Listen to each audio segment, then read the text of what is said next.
بسم اللہ الرحمن الرحیم۔ دوستو، شاہین صفت نوجوانوں اور پاکستان کی امید کے محور و مرکز بچوں، اللہ کریم آپ کو، آپ کے گھر والوں کو اور آپ کے ملک پاکستان کو ہمیشہ کرم کے دائرے میں رکھے۔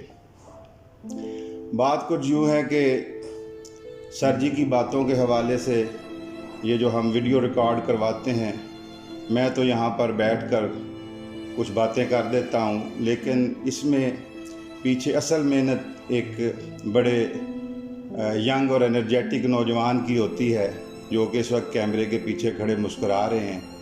یہ ویڈیو شوٹنگ بھی کرتے ہیں، اس کی ایڈیٹنگ بھی کرتے ہیں اور بعد میں اس کو اپلوڈ بھی کرتے ہیں۔ اس نوجوان کا نام میمون شہزاد ہے۔ اس کے ساتھ میرا بہت پرانا تعلق ہے۔ اصل میں یہ میرے بہت پرانے اسٹوڈنٹ 2002 میں نرسری کلاس میں یہ داخل ہوئے تھے، اور جس دن یہ داخل ہوئے تھے اس دن ہی میں نے جب ان سے پہلی بات کی اور میں نے پوچھا کہ آپ نے بڑے ہو کے کیا بننا ہے، تو انہوں نے فوراً جواب دیا کہ میں نے بڑے ہو کے فائٹر پائلٹ بننا ہے۔ یہ اس کا ایم ان لائف تھا، جو اس کی ڈٹرمینیشن کو، اس کے عزم کو ظاہر کرتا تھا۔ 2002 سے لے کے 2006 تک یہ میرے اسکول میں پڑھتے رہے، 5th کلاس تک، اور میں ان سے اکثر یہ بریک میں میرے پاس آتے، مجھ سے باتیں کرتے، اور میں پوچھتا کہ بیٹا کیا بننا ہے، تو یہ یہی کہتے کہ میں نے فائٹر پائلٹ بننا ہے۔ میں خوف زدہ ہو جاتا۔ آپ حیران ہوں گے کہ ایک بچہ ڈٹرمنڈ ہو، اس کا زندگی میں ایک امبیشن ہو، اس کا ایک ایم ہو، اور اس کے ایم سے میں خوف زدہ ہو جاؤں، لیکن اس کے پیچھے ایک وجہ تھی۔ میں ایک کاؤنٹر کویسچن ضرور کرتا تھا اس سے کہ اگر آپ فائٹر پائلٹ نہ بن سکے تو پھر آپ کیا بنو گے، لیکن اس کا ایک ہی جواب ہوتا تھا کہ سر میں نے تو فائٹر پائلٹ بننا ہے۔ کچھ عرصے کے بعد یہ اپنے ماموں کے پاس سیالکوٹ چلے گئے، اور وہاں جا کر یہاں پہ انہوں نے اپنی تعلیم مکمل کی۔ میری ان سے ملاقات نہیں ہوئی، کبھی کبھی سرگودا آتے اور مجھ سے ملتے تو میں کہتے کہ میمون شہزاد کیا کر رہے ہو، تو یہ یہی بتاتا کہ سر میں ایکسرسائزز کر رہا ہوں جو کہ ISSB کلیئر کرنے کے لیے بہت ضروری ہوتی ہیں۔ میں ان بچوں کا انٹرویو کرتا ہوں جو کہ ریکمینڈ ہو گئے ہیں، ان کا بھی جا کر انٹرویو کرتا ہوں، ان سے پوچھتا ہوں کہ آپ کیوں ناٹ ریکمینڈ ہوئے جو منتخب نہیں ہو سکتے۔ میں اس ڈٹرمینیشن سے ہمیشہ خوف زدہ ہو جاتا تھا۔ اس کے پیچھے ایک جو وجہ ہے وہ میں بعد میں ڈسکس کروں گا۔ آج سے 2 ہفتے پہلے میمون شہزاد جب مجھے ملے تو میں نے میمون سے پوچھا کہ میمون کیا کر رہے ہو، تو ہماری سلیکشن ہو گئی۔ تو میمون نے مجھے بتایا کہ سر میں ایک دفعہ آرمی میں سلیکشن کے لیے ISSB میں گیا، لیکن وہاں پر میں ناٹ ریکمینڈ ہو گیا۔ پھر اس کے بعد میں ایک دفعہ GDP یعنی ایئر فورس جوائن کرنے کے لیے میں ISSB میں گیا، وہاں پہ میں نے سارے ٹیسٹ بھی کلیئر کر لیے، انٹرویو بھی کلیئر کر لیا، لیکن فائنل ریکمنڈیشن میں میرا میرٹ نہیں بن سکا۔ میں نے بڑے اشتیاق سے پوچھا میمون پھر کیا ہوا، تو میمون نے مجھے بتایا کہ 24 گھنٹے میرے پہ بڑے برے گزرے۔ اس 24 گھنٹوں میں نے بہت سے برے خیالات میرے دل میں آئے۔ میں نے سمجھا زندگی ختم ہو گئی ہے، آسمان ٹوٹ پڑا ہے، لیکن 24 گھنٹوں کے بعد میں نے یہ فیصلہ کیا کہ آگے بڑھو، زندگی میں نیا کام شروع کرتے ہیں۔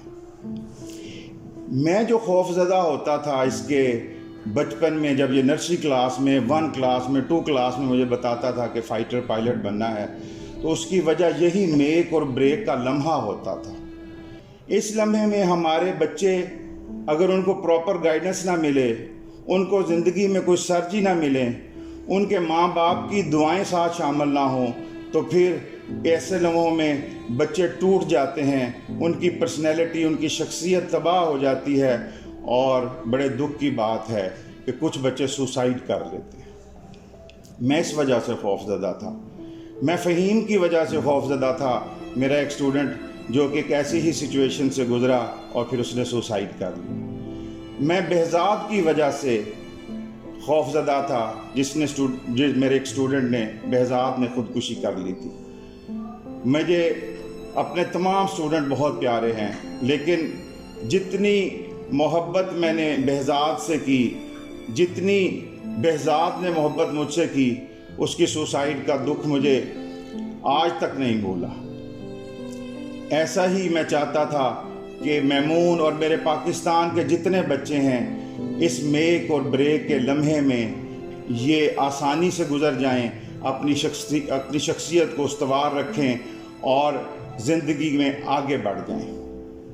اصل میں ہوتا کچھ یوں ہے کہ ہماری زندگی میں کبھی ناکامی آ جاتی ہے، ہم اپنا مقصد حیات حاصل نہیں کر پاتے۔ کبھی کبھار ایسا ہوتا ہے کہ کسی ایک واقعے کی وجہ سے ہمیں بہت زیادہ شرمندگی محسوس ہوتی ہے، ہم امبیرسنگ سچویشن میں آ جاتے ہیں، ہم سمجھتے ہیں لوگ ہمارا مذاق اڑا رہے ہیں۔ کبھی کبھار یوں ہوتا ہے کہ ہمارے کسی بہت ہی پیارے شخص کی ایک بات ہمارے دل کو یوں چبھ جاتی ہے، ہمیں اتنی بری لگتی ہے کہ ہم سمجھتے ہیں کہ زندگی ختم ہو گئی۔ اللہ تعالیٰ ایسے مواقع میں سے کسی سرجی کی ایک حوصلہ افزا بات کی وجہ سے یا ماں کی دعا کی وجہ سے اور سب سے بڑی بات اللہ کے خصوصی کرم کی وجہ سے یہ بچے اس سچویشن سے نکل جاتے ہیں۔ میری زندگی میں بھی ایسے کئی لمحے آئے۔ مجھے ایک واقعہ یاد آ رہا ہے کہ کھاریاں کینٹ میں میرے والد صاحب پرنسپل تھے، اور آج میں اس بات کا اعتراف بھی کر لیتا ہوں کہ پچھلے ویلاگ میں نے سر جی حق نواز کا ذکر کیا، تو سر جی حق نواز میرے ابو ہیں۔ میں یہ نہیں کہہ سکتا کہ وہ میرے ابو تھے، ویسے تو ان کی ڈیتھ 15 مئی 1990 کو ہو گئی، لیکن آج بھی ان کی باتیں میرے لیے رہنمائی کا کام کرتی ہیں، میرے لیے مشعل راہ ہیں۔ لوگ آج بھی میرے سے ان کے متعلق باتیں کرتے ہیں، تو میں آپ سے یہی کہتا ہوں کہ سر جی حق نواز میرے ابو ہیں۔ تو انہوں نے میری پرسنالٹی گرومنگ کے لیے اور میرے چھوٹے بھائی عدیل کی پرسنالٹی گرومنگ کے لیے وہاں پہ کھاریاں کینٹ میں کسی سے سفارش کر کے، جو کھاریاں کینٹ کا سوئمنگ پول تھا وہاں پہ آرمی آفیسرز کے لیے، وہاں پر ہمیں خصوصی پاس لے کے دیا اور ہم وہاں پر سوئمنگ کرنے جایا کرتے تھے۔ جیسے کہ آپ کو پتہ ہے بچے شرارتی ہوتے ہیں اور وہ اتنا کانفیڈنٹ نہیں ہوتے، اور وہ پہلے شیلو واٹر میں، جس کو کم گہرے پانی کہا جاتا ہے، جس میں سیڑھیاں اترتی ہیں اور بچے وہاں پر کھیلتے ہیں، پانی اچھالتے ہیں، ایک دوسرے کے اوپر پانی پھینکتے ہیں، ہم بھی وہیں کھڑے ہو کے کھیلا کرتے تھے۔ کچھ عرصے کے بعد تھوڑا سا کانفیڈنس پیدا ہوا، تھوڑا سا حوصلہ ہوا، والد صاحب نے بھی کہا، تو میں نے تھوڑا سا ڈیپ واٹر میں جا کے، گہرے پانیوں میں جا کر اکراس دا سوئمنگ پول چھلانگ لگانی اور تیر کے دوسری طرف نکل جانا یا پائپ کو پکڑ کر کھڑے ہو جانا۔ ایسے ہی پانیوں میں کھیلتے کھیلتے حوصلہ بڑھتا گیا، اور پھر اس کے بعد میں شیلو واٹر سے ڈیپ واٹر کی طرف جاتا اور وہاں پہ جو لوہے کی سیڑھیاں لگی ہوتی ان کو پکڑ کر سوئمنگ پول سے باہر چلا جاتا۔ اس کو ہم بچوں کی زبان میں کہتے تھے کہ ہم نے ایک لینتھ ماری ہے، ایک طرف سے جانا اور دوسری طرف سے نکل جانا۔ میرا چھوٹا بھائی جو ہے ابھی تک وہ کم گہرے پانی میں ہی کھیلتا رہتا تھا، تو میں تھوڑا سا فخر محسوس کرتا کہ میں نے جو ہے نا سوئمنگ سیکھ لی ہے۔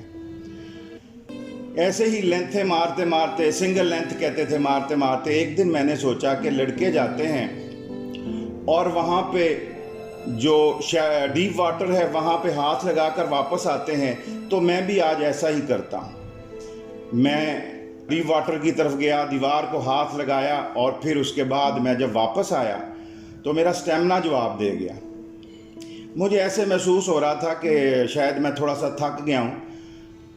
مجھے سوئمنگ میں کوئی پریشانی تو نہیں آ رہی تھی، لیکن میں نے سوئمنگ کرتے کرتے اپنی طرف سے یہ اندازہ لگایا کہ میں شیلو واٹر میں آ گیا ہوں، اور اب میں جب ہاتھ پاؤں چھوڑ دوں گا تو میرے پاؤں جو ہیں وہ سوئمنگ پول کے فرش کے ساتھ لگ جائیں گے۔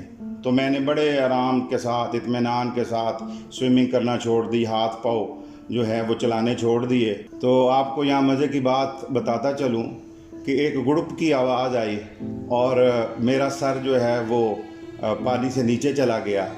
ایسے میں اچانک ہمارے لائف گارڈ نے چھلانگ لگائی اور مجھے پکڑ کے اچھالا، اور میں نے 2 ہاتھ پاؤں مارے، اور پھر اس کے بعد میں شیلو واٹر میں پہنچ گیا۔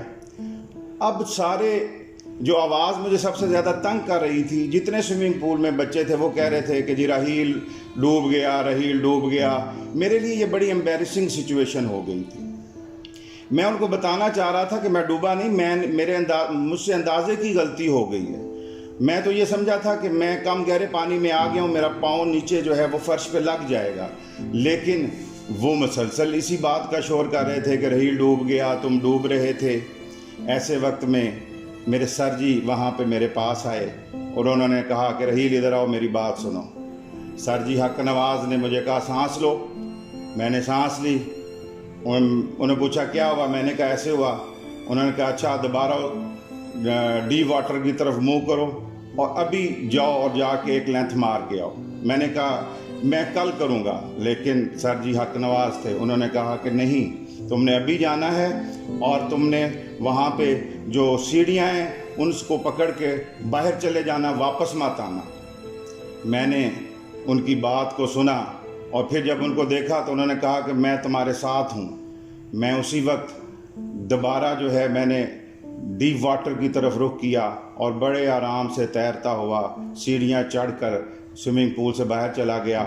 اور وہاں پر میں نے بڑے فاتحانہ انداز سے باقی سب لڑکوں کو دیکھا جو کہ اس بات کا مذاق اڑا رہے تھے کہ میں ڈوب رہا ہوں. اور 1 منٹ کے بعد میں نے ڈیپ واٹر کی طرف سے دوبارہ پانی میں جمپ کیا اور پھر تیرتا ہوا شیلو واٹر کی طرف آیا اور آرام سے ہنسنے کھیلنے لگ پڑا. اگر اس وقت سر جی حق نواز میرے پاس نہ ہوتے تو یہ میری زندگی میں ایک امبیرسنگ سچویشن تھی، ایک میک اور بریک کا لمحہ تھا. میرے دل میں خوف پیدا ہو سکتا تھا، میری شخصیت تباہ ہو سکتی تھی. لیکن سر جی حق نواز نے وہاں پر مجھے کہا کہ راحیل زندگی ختم نہیں ہوئی، آگے بڑھو اور دوبارہ جو ہے اپنا یہ سفر شروع کرو. میرے دوستوں اور خاص طور پر بچوں، آپ کی زندگی میں بھی ایسے واقعات آئیں گے، چھوٹی موٹی ناکامی ہوگی. کبھی ایسا بھی ہو سکتا ہے کہ آپ اپنی زندگی کا مقصد حاصل نہ کر سکیں. کبھی ایسا بھی ہو سکتا ہے کہ آپ فرسٹ نہ آئیں. ایسا بھی ہو سکتا ہے کہ آپ کسی کالج کا میرٹ نہ بنا سکیں. ایسا بھی ہو سکتا ہے کہ آپ 1 نمبر سے میڈیکل کالج میں یا انجینئرنگ کالج میں نہ جا سکیں. ایسا بھی ہو سکتا ہے کہ آپ GDP میں یا ISSB میں ناٹ ریکمینڈ ہو جائیں. لیکن میرے بیٹو، زندگی ختم نہیں ہوگی. آپ نے بھی میمون شہزاد کی طرح اپنے سفر کو آگے بڑھانا ہے. زندگی میں مشکلیں آتی رہتی ہیں اور یہ مشکلیں تو آتی ہی ہماری شخصیت کو نشو و نما دینے کے لیے ہوتی ہیں. اصغر گونڈوی کا شعر ہے، چلا جاتا ہوں ہنستا کھیلتا موج حوادث سے، اگر آسانیاں ہوں زندگی دشوار ہو جائے. اور ایک اور بات اس میں آپ کو بتانا چاہتا ہوں جو کہ ہم نے یہ سر جی میمون شہزاد سے سیکھی، یا جو سر جی حق نواز نے مجھے وہاں پر سوئمنگ پول میں دوبارہ ڈیپ واٹر میں جانے کے لیے کہتے ہوئے کہا، لوگوں کی باتوں سے نہیں ڈرنا. لوگ باتیں کرتے رہتے ہیں. لوگوں کی باتیں آپ کا راستہ روکنے کے لیے نہیں ہونی چاہیے. لوگوں کی باتیں آپ کو راستے پہ گامزن رکھنے کے لیے ایک موٹیویشن کا کام دینا چاہیے.